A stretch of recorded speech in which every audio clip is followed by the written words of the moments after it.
Ever wonder why airplane food tastes boring? What if I told you it's not the food, it's you at 35,000 feet?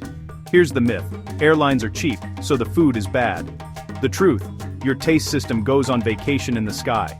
At cruising altitude, the cabin air is drier than most deserts.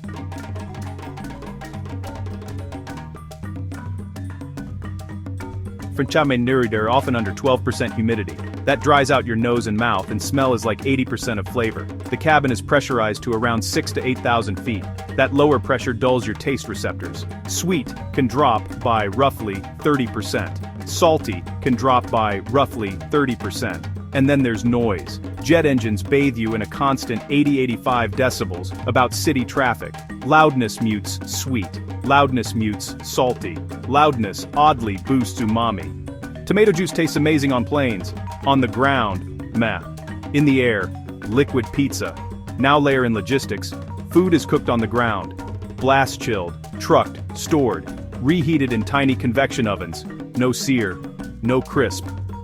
Salt and sugar don't pop. Aromas are flat. Temperatures are lukewarm. So how do you hack it? Hydrate before and during the flight.